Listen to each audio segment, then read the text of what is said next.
Welcome to Massive Beers. My name is Matt. We do the beer stuff here. I'll butcher up in this piece in the form of their "Your wish is granted." I don't know. Sometimes I like to do voices.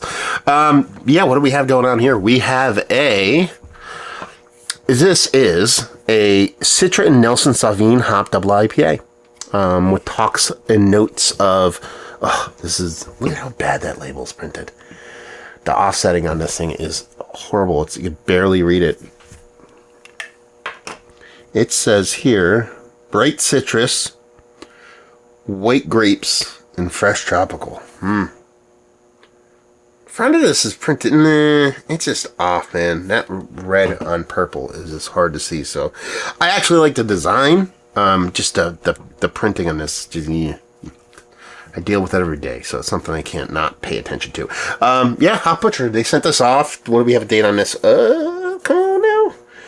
2/5. We're at 3/14. It took me a little bit to get to these because I was just coming off sickness. I'm not going to go into it, but even though I'm a little nasally, this guy can smell again and taste again. So now I do beer reviews again. See how that works. Give that a pour. Like I said, like the design. Don't like the printing. Okay. Not what I expected.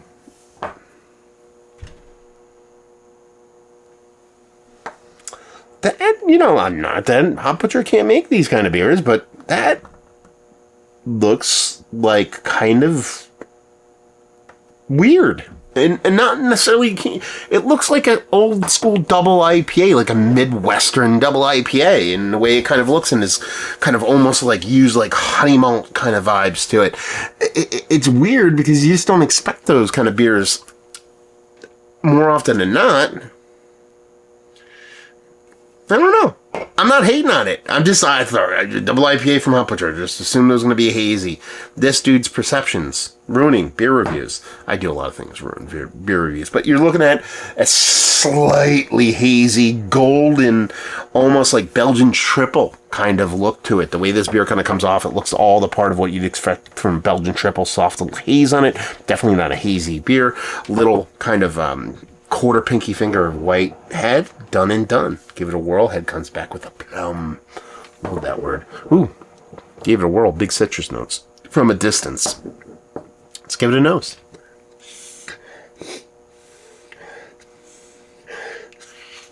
Yeah, I'm getting this old school kind of Midwest, East Coast kind of IPA vibes. Oddly enough, and full disclosure, if you want to go watch the first of these reviews I post from Hop Butcher, it was a 5% pale ale that was much similar, more of a clearer beer, things like that. This one definitely comes off a bit more punchier from the hop side of things, and from a perception of sweetness kind of thing. You're talking about a double IPA getting up there a little bit more in ABV, but really is all the citrus arbol on those. There's like a lemony lime pineapple kind of thing floating around in here. I can see that white grape that they talk about on here, but it's very much, it's a tropical citrus kind of thing, not necessarily even tropical, or citrus, I'm sorry, just like a tropical citrus, with this kind of, again, that soft grape I can definitely get down, or white grape, I can definitely get down with that, but man, it smells sharp. It's almost like a really kind of hyper West Coast IPA with zero piney resinous hops in it. It kind of comes off like that. So East Coast style, and it's soul, but new schooler kind of hops. I dig it. I like the way the nose comes off in this. Let's dive in. Cheers, y'all.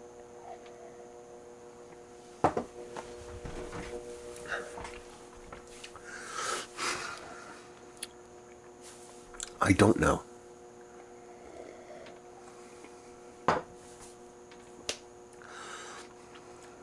This beer has me all kinds of sideways.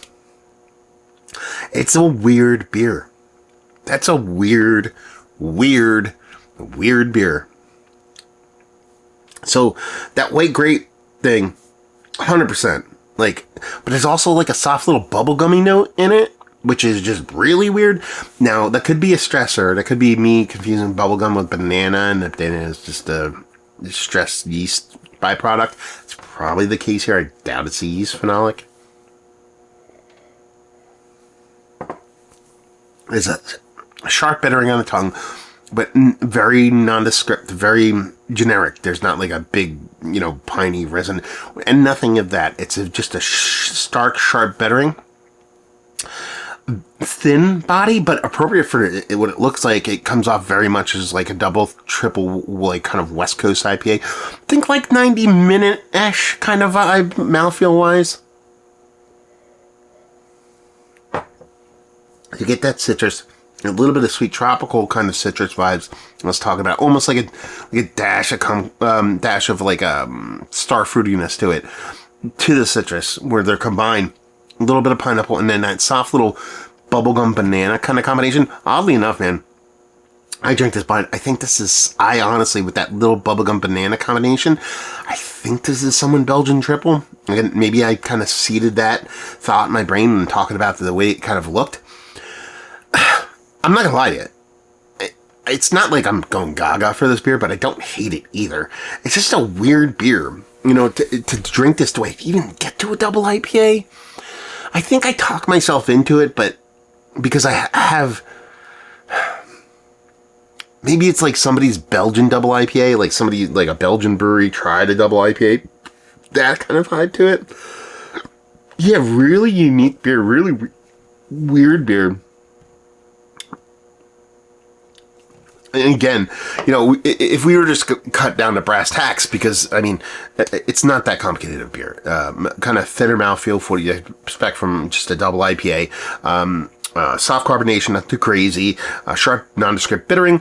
And then, again, citrus, pineapple, that white grapiness. I don't know if I'd pull white grape out of this without them telling me, but they've told me, and it makes all the sense in the world.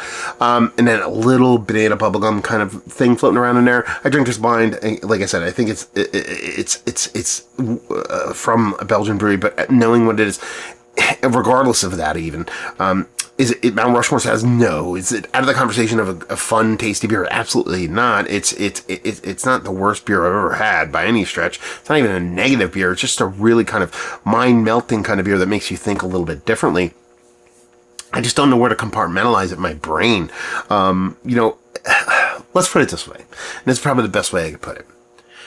I see a Hop Butcher can double IPA with Nelson Sauvin and Citra hops. I buy a 4-pack of this for $20. I get home. I'm disappointed. I am. Because I kind of expect something different based off of what they've produced. Not that they haven't made beers like this, but I expect something different. You say this is, slap it and put it in a bottle and say it's from New Belgium instead it's a Nelson Sauvin hopped double IPA. I'm like, this kind of makes sense from them.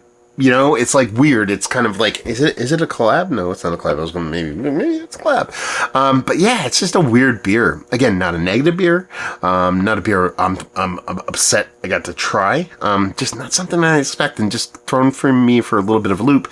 I'm just curious. We'll go through the whole spiel. It's one of the better double IPAs I've ever laid. No. Mount Rushmore status? No. But it's not out of the conversation. Just a fun beer. Valued availability, probably $20. Brewery only, I doubt. And leave you with, I feel like what we like this. I feel like Belgian beers, and you want a little bit of kind of new school hops in your life, you'll dig this.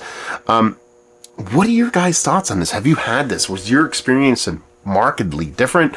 I'm just curious. This is one of those ones where kind of the review for me is secondary to maybe some comments and some feedback from y'all and what you experienced with this beer, because that's a neat but odd beer from a brewery that I didn't expect it to come from. So there you go. Reviewing the books. Hopefully enjoyed. Hop Butcher, if you've been to the brewery, more importantly, have you had these beers? Want to check me out doing the social media stuff, Beer Massif, Massive Beers, all that fun stuff, just type it in. Hopefully you enjoyed this review. Hopefully you comment on this if you've had it. Hopefully see you next time. Cheers, y'all.